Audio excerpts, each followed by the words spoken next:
Hi there, I'm Christopher Wharton, and this is my Project for Awesome video. Evil is not an abstract concept. It's not reserved for warlords and dictators. Evil is defined as morally wrong or bad, immoral, and wicked. I find these definitions to be severely lacking. Evil isn't just morally wrong or bad. Evil is not caring about human life. Evil isn't bold statements or actions. Evil is quiet, it's dark, and it's dangerous. Evil appears to be good. Evil is false helpfulness. Evil hides behind whispered words of, "I can help you become famous," or "I can help your family, but first you have to do what I say." Evil is seeing the weaknesses of others, seeing their fears and their vulnerabilities, and using their imperfections against them. Evil can promise you safety. Evil can make it seem like the only way to be safe is to not fight back. Human trafficking is something that we never think about. Is it because in this modern civilization that slavery seems impossible? Or is it because of the truth? The brutal, twisted reality of it punctures the bubble that surrounds our ordinary lives and leaves us feeling uncomfortable. Perhaps it's both. But human trafficking is a real problem. How many people are enslaved today? Nobody knows. Slavery is an underground and illegal trade, making it almost impossible to calculate.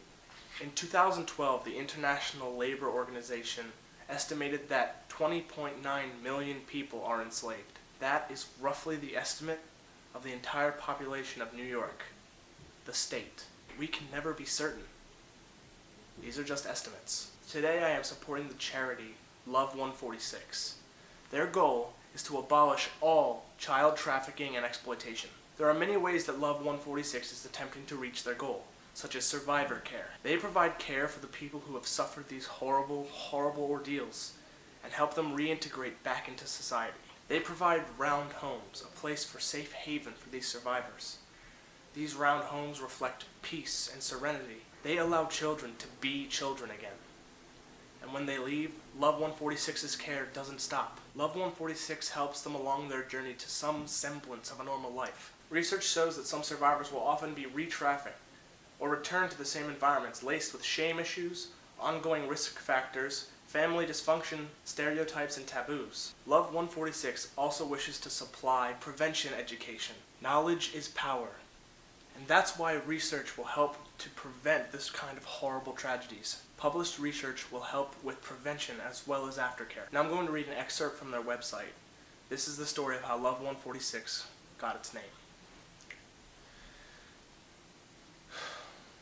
In 2012, the co-founders of Love 146 traveled to Southeast Asia on an exploratory trip to determine how they could serve in the fight against child sex trafficking.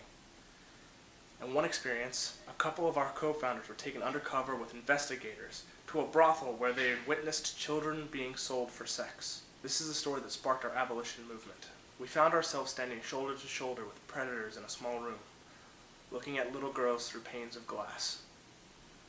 All of the girls wore red dresses with a number pinned to their dress for identification. They sat blankly watching cartoons on TV. They were vacant shells of what a child should be.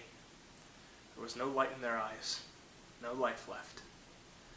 Their light had been taken from them. These children were raped each night 7, 10, 15 times. They were so young, 13, 11, it was hard to tell. Sorrow covered their faces with nothingness, except one girl who wouldn't watch the cartoons. Her number was 146. She was looking beyond the glass. She was staring out at us with a piercing gaze. There was still fight left in her eyes. There was still life left in this girl. All these emotions begin to wreck you, break you. It's agony, it's aching, it's grief, it's sorrow. The reaction is intuitive, instinctive, it's visceral. It releases a wailing cry inside of you. It elicits gut-level indignation. It's unbearable.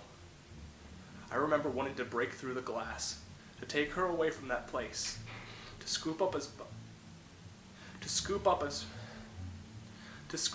many of them as I could into my arms, to take them all away.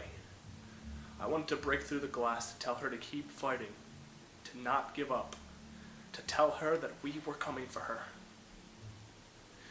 Because we went in as part of an ongoing undercover investigation on this particular brothel, we were unable to immediately respond. Evidence had to be collected in order to bring about a raid, and eventually justice on those running the brothel. It's an immensely difficult problem when an immediate response cannot address an emergency. Sometime later, there was a raid on this brothel, and the children were rescued. But the girl who wore 146 was no longer there. We do not know what happened to her, but we will never forget her. She changed the course of all of our lives. Rob Morris.